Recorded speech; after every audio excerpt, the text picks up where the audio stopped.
नमस्कार. तरुण भारतच्या न्यूज बुलेटिनमध्ये मी रोहित साळुंखे आपल्या सर्वांचे स्वागत करतो. आता पाहूया ठळक घडामोडी. सीमा भागाचा वाद सर्वोच्च न्यायालयात सुरू असताना कर्नाटक सरकारकडून सीमा भागातील मराठी भाषिकांवर भाषेची सक्ती करण्यात येत आहे. मराठी फलक हटवण्यात येत आहे. त्यामुळे मराठी भाषिकांवर होणारा अन्याय केंद्र सरकारच्या निदर्शनास आणून देण्यात यावा. सीमा प्रश्नाचा निकाल लागेपर्यंत जैसी ती परिस्थिती ठेवण्यात यावी, यासाठी केंद्र सरकारकडे पाठपुरावा करावा. अन्यथा मुख्यमंत्र्यांच्या निवासासमोर धरणे आंदोलन करू असा इशारा महाराष्ट्र एकीकरण समिती नेत्यांकडून देण्यात आला. मराठा मंदिर येथे महाराष्ट्र एकीकरण समितीचे नेते व सीमा प्रश्न तज्ज्ञ समिती अध्यक्ष व खासदार धैर्यशील माने यांच्या उपस्थितीत झालेल्या बैठकीत सध्याची परिस्थिती सांगण्यात आली. यावेळी प्रकाश मरगाळी, मालोजी अष्टेकर, अनिल पाटील, मनोहर किनेकर यांनी येथील परिस्थितीची जाणीव करून दिली.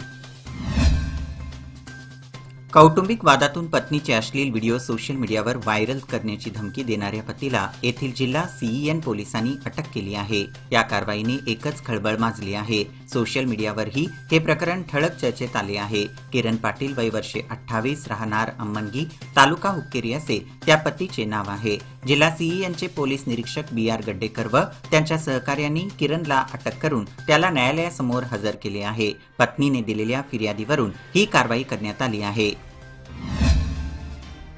महाराष्ट्रातील नागरिकांसाठी सुरू करण्यात आलेली मुख्यमंत्री वैद्यकीय सहायता निधी योजना आता सीमा भागातील 865 गावांमधील नागरिकांनाही मिळणार आहे. विविध प्रकारच्या दुर्धर गंभीर आजारांच्या उपचारासाठी महाराष्ट्र सरकारकडून आर्थिक सहाय्य दिले जाणार आहे.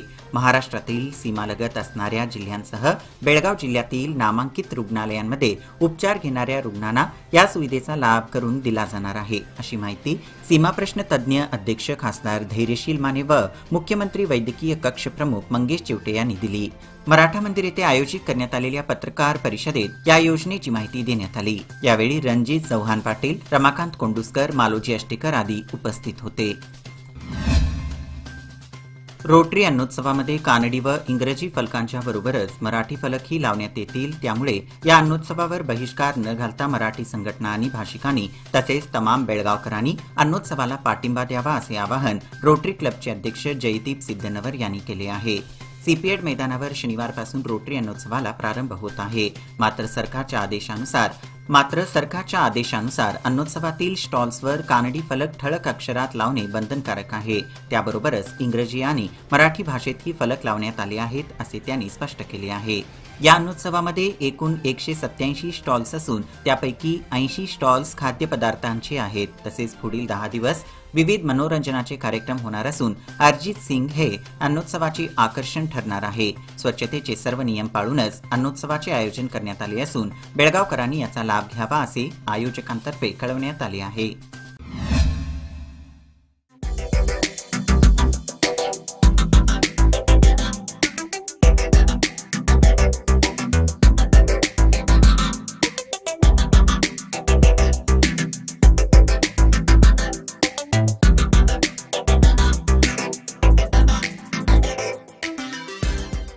लोकमान्यच्या मुदत ठेव योजना म्हणजे सुयोग्य कालावधी, सर्वोत्तम व्याजदर. आता तुमच्या गुंतवणुकीवर मिळवा 9.30% परतावा. अधिक माहितीसाठी आजच कॉल करा 1800212450. योजना फक्त सभासदांकरता. नियमवाटी लागू. लोकमान्य, जिथं पैसा वाढतो आणि नातं वृद्धिंगत होतं. बेळगाव शहराचा स्मार्ट सिटीमध्ये समावेश झाला. स्मार्ट सिटी अंतर्गत शहरातील रस्ते पदपद तयार करण्यात आले. मात्र काही दिवसातच त्यांची दुरावस्था झाली आहे. कित्तूर चन्नामा चौक येथील पदपथाला लावण्यात आलेले लोखंडी ग्रिल खराब होऊन ते कोसळले आहेत. त्याची दुरुस्ती करण्याकडे दुर्लक्ष करण्यात आले आहे. त्यामुळे अपघात घडण्याची शक्यता असून तातडीने त्याची दुरुस्ती करावी, अशी मागणी होत आहे. बेंगळूर येथे छत्रपती शिवाजी महाराजांच्या पुतळ्याचा अवमान झाला. त्यानंतर त्याचे पडसाद संपूर्ण राज्यामध्ये उमटले होते. बेळगाव येथील महाराष्ट्र एकीकरण समिती आणि हिंदुत्ववादी संघटनांच्या कार्यकर्त्यांनी त्याचा निषेध छत्रपती धर्मवीर संभाजी चौक येथे नोंदविला. त्यानंतर निष्पाप कार्यकर्त्यांवर गुन्हे दाखल करण्यात आले होते. त्यामधील 10 कार्यकर्त्यांच्या खटल्यामध्ये चार्ज फ्रेम करण्यात आले. त्यामुळे आता या खटल्याची नियमित सुनावणी सुरू होणार आहे. उद्या शुक्रवार दिनांक 5 जानेवारी रोजी रोटरी क्लब ऑफ बेलगाम आयोजित अन्नोत्सव 2024 निमित्त सतीश शुगर क्लासिक शरीर सौष्ठव स्पर्धेतील सायंकाळी 5 वाजता सीपीएड मैदानावर अंतिम फेरीचे आयोजन करण्यात आले आहे। यंदा या स्पर्धेचे 11वे पर्व असून या अंतिम फेरीत संपूर्ण भारतातील 100 ज्येष्ठ शरीर सौष्ठवपटू आपल्या पिळदार शरीर यष्टीचे प्रदर्शन करणार आहेत। ही स्पर्धा 55 ते 100 व पुढील वजनी गटात घेण्यात येणार आहे। या स्पर्धेत एकंदरीत 23,05,000 रुपयांची पारितोषिक देण्यात येणार आहेत। या स्पर्धेत सर्व राष्ट्रीय स्तरावरील नोकर वर्ग, railway sports board, all India coal आणि सेंट्रल रेव्हेन्यू बोर्ड अशा टॉप 34 युनिट्स मधील शरीर सौष्ठवपटू भाग घेणार आहेत, अशी माहिती बेळगाव शरीर सौष्ठव संघाचे गंगाधर एम, बीडीबीबीएचे सेक्रेटरी आणि स्टेट जज हेमंत हावड, बीडीबीबीएचे खजिनदार आणि नॅशनल जज बसवराज अरळीमट्टी आणि बीडीबीबीएचे डायरेक्टर शेखर जानवेकर यांनी दिली।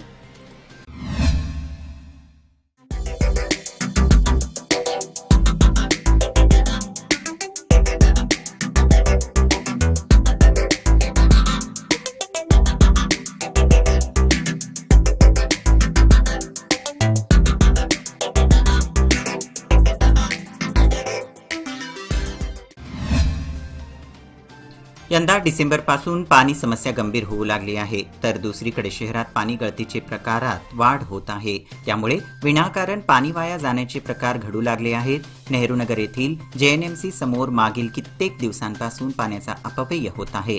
त्यामुळे नागरिकांतून संताप व्यक्त करण्यात येत आहे। गवळी गल्ली बेळगाव येथे आज शबरीमले स्वामी अय्यप्पाचे मालाधारी भक्तांच्या वतीने सार्वजनिकरित्या महापूजा करण्यात आली। या दरम्यान महाप्रसादाचे आयोजन करण्यात आले होते। याचा लाभ असंख्य भाविकांनी घेतला।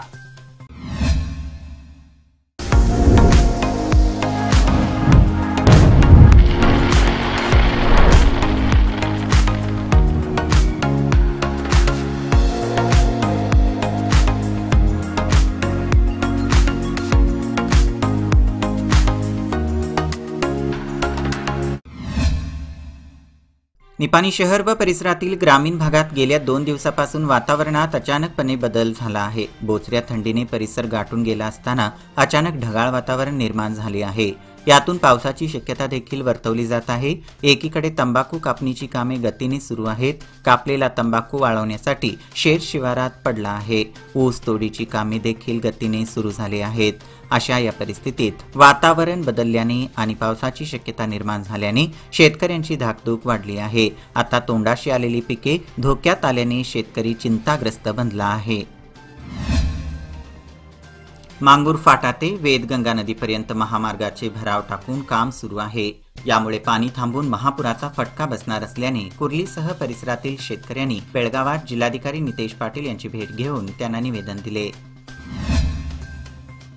अपघात टाळण्यासाठी वाहनधारकांनी हेल्मेट वापरा, सुरक्षित रहा याचे कायम स्मरण ठेवावे असा संदेश देत गुरुवारी पोलिसांनी संकेश्वरात हेल्मेट रॅली काढली। सीपीआय एसएस औजी यांच्या नेतृत्वाखाली रॅलीतून जनजागृती करण्यात आली। आगामी आठवडाभर हेल्मेट न वापरणाऱ्यांविरोधात दंडात्मक कारवाई करण्याचा इशारा यावेळी देण्यात आला। कारवारहून केरवडीकडे निघालेल्या केएसआरटीसी बसचा येथील हुब्बावाडा रस्त्यावर पाठीमागील एक्सेल ब्लेड कट होऊन सुमारे 50 प्रवासी सुखरूपपणे बचावल्याची घटना ताजी असतानाच आज गुरुवारी कारवारहून अंकोल्याच्या दिशेने निघालेली केएसआरटीसी बस स्किड होऊन रस्त्याच्या बाजूला असलेल्या गटारीत शिरली। तथापि सुदैवाने बसमधील सुमारे 50 प्रवासी सुखरूपपणे बचावले। तथापि बस चालक गंभीररित्या जखमी झाला आहे। ही घटना कारवार ग्रामीण पोलीस ठाण्याच्या हद्दीतील संक्रुबाग येथे राष्ट्रीय हमरस्ता क्रमांक 66 वर घडली आहे। याबरोबरच हे बुलेटिन इथेच संपलं। अधिक माहिती आणि ताज्या घडामोडींकरिता पाहत रहा तरुण भारत न्यूज चॅनल। तसेच आमच्या चॅनलला लाईक, शेअर आणि सबस्क्राईब करायला विसरू नका। विश्वासार्ह बातम्यांसाठी दररोज सकाळी वाचा दैनिक तरुण भारत। धन्यवाद।